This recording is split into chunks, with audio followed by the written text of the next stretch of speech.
بسم اللہ الرحمن الرحیم۔ ایک دفعہ کا ذکر ہے کہ ایک گھنا جنگل تھا۔ جنگل کے درمیان ایک چھوٹا سا گاؤں تھا۔ اسی گاؤں میں ایک غریب لکڑ ہارا رہتا تھا۔ نام تھا اس کا نعیم۔ نعیم بہت ایماندار اور محنتی تھا۔ صبح سے شام تک جنگل میں لکڑیاں کاٹتا اور شہر میں بیچ کر گزارا کرتا۔ اس کی کمائی بہت تھوڑی تھی، لیکن دل بہت بڑا تھا۔ وہ ہمیشہ اللہ کا شکر ادا کرتا رہتا۔ ایک دن صبح سویرے نعیم نے اپنی کلہاڑی اٹھائی اور لکڑیاں کاٹنے کے لیے جنگل کی طرف نکل گیا۔ موسم خوشگوار تھا، پرندے چہچہا رہے تھے، درختوں سے ٹھنڈی ہوائیں چل رہی تھیں۔ نعیم اپنا کام کر رہا تھا کہ اچانک ایک عجیب سی آواز آئی۔ وہ چونک گیا۔ آواز کسی انسان کی مدد کی لگ رہی تھی۔ نعیم آواز کے پیچھے دوڑا۔ اس نے دیکھا کہ ایک نوجوان زخمی پڑا ہے۔ نوجوان کے کپڑے بہت قیمتی تھے، جسم پر زخم تھے اور وہ بے ہوش سا تھا۔ نعیم گھبرا گیا۔ اس نے پانی نکال کر نوجوان کے چہرے پر چھڑکا۔ نوجوان نے آہستہ سے آنکھیں کھولی اور بولنے لگا، مجھے بچاؤ۔ نعیم نے پوچھا، تم کون ہو؟ یہاں کیسے آئے؟ نوجوان نے بڑی مشکل سے کہا، میں بادشاہ کا بیٹا ہوں، شہزادہ فہد۔ ڈاکوؤں نے مجھے پکڑ لیا تھا۔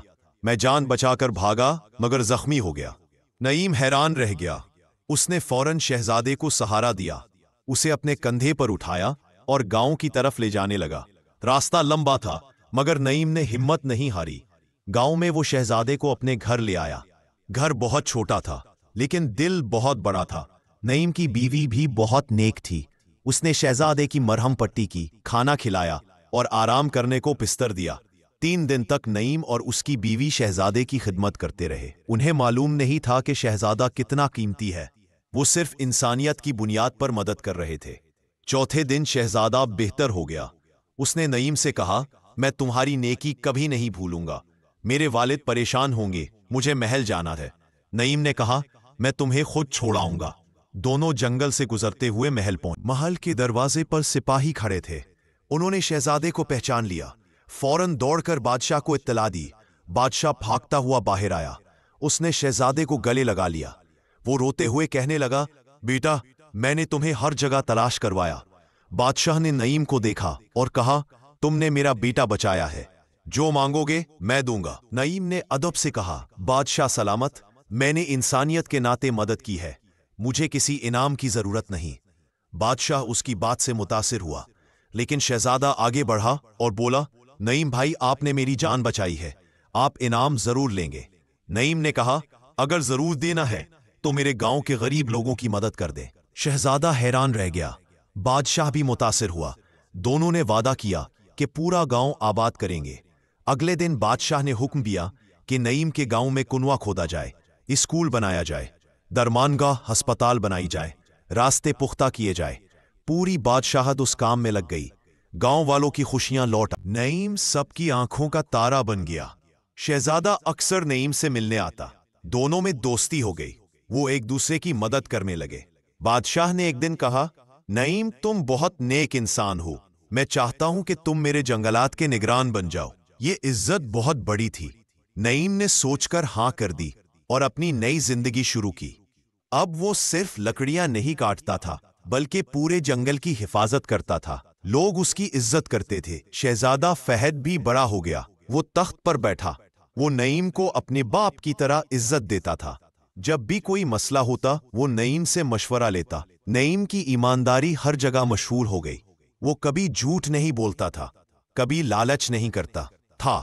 ایک دن بادشاہ نے کہا، اگر اس ملک میں کوئی سچا دوست ہے تو وہ نعیم ہے۔ بادشاہت ترقی کرتی گئی، امن پھیلتا گیا۔ گاؤں والے خوش تھے، شہزادہ خوش تھا، بادشاہ خوش تھا، اور نعیم، وہ سب سے زیادہ خوش تھا کیونکہ اس نے انسانیت کو جیتا تھا۔ اس کی زندگی کا مقصد دولت نہیں، نیکی تھا۔ شہزادہ ہمیشہ کہتا کہ اگر نعیم نہ ہوتا تو آج میں زندہ نہ ہوتا۔ نعیم جب بھی جنگل دیکھتا اسے وہ دن یاد آ جاتا جب اس نے شہزادے کو زخمی حالت میں پایا تھا۔ وہ شکر کرتا کہ اللہ نے اسے نیکی کا موقع دیا۔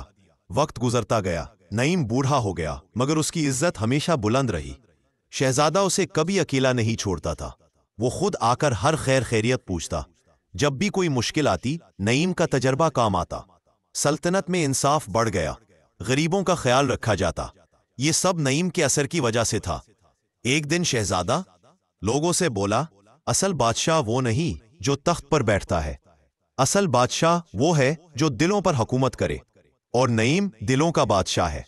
لوگ زور سے تالیاں بجانے لگے۔ نعیم کی آنکھوں میں آنسو آ گئے۔ اسے وہ غریبی یاد آئی جب وہ صرف ایک لکڑہارا تھا، اور آج پوری سلطنت اسے سلام کرتی تھی۔ اس نے کہا، میں نے کچھ خاص نہیں کیا، بس ایک انسان کی مدد کی تھی۔ شہزادہ بولا، کبھی کبھی ایک نیکی پوری دنیا بدل دیتی ہے۔ یہ بات سن کر لوگ جذباتی ہو گئے۔ نعیم نے ہاتھ اٹھا کر دعا کی، اللہ اس ملک کو ہمیشہ محفوظ رکھنا۔ آہستہ آہستہ نعیم کی زندگی کے دن پورے ہوئے۔ اس کا انتقال ہوا تو پورا ملک سوگ میں ڈوب گیا۔ شہزادہ خود اس کے جنازے میں شریک ہوا۔ اس نے کہا، آج میں نے اپنے محسن کو کھو دیا ہے۔ نعیم کی قبر پر ایک تختی لگائی گئی جس پر لکھا تھا، یہ وہ انسان ہے جس نے نیکی سے بادشاہت بدل دی۔ سالوں بعد بھی لوگ اس کا ذکر کرتے، بچوں کو اس کی کہانیاں سنائی جاتی۔ شہزادہ فہد نے اس کے نام پر ایک بڑا مدرسہ بنوایا۔ لوگ وہاں آتے، نیکی اور ایمانداری سیکھتے۔ نعیم کا نام مثال بن گیا۔ ہر کوئی کہتا ہے، نیکی کبھی ضائع نہیں جاتی۔ یہ قصہ ہمیں سکھاتا ہے کہ ایک نیک عمل کی طاقت بہت بڑی ہوتی ہے۔ چاہے آپ غریب ہوں یا امیر، نیکی آپ کو بلند کر دیتی ہے۔ نعیم نے دولت کا لالچ نہیں کیا، اس نے انسانیت کو ترجیح دی۔ شہزادے نے بھی اس کی عزت کی قدر کی۔ یہی وجہ ہے کہ ان کی دوستی ہمیشہ قائم رہی۔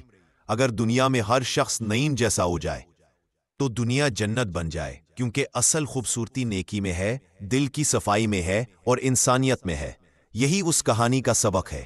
نیکی کرے بے لوث ہو کر، اللہ اس کا اجر ضرور دیتا ہے، اور کبھی کبھی ایک نیکی پوری بادشاہت بدل دیتی ہے۔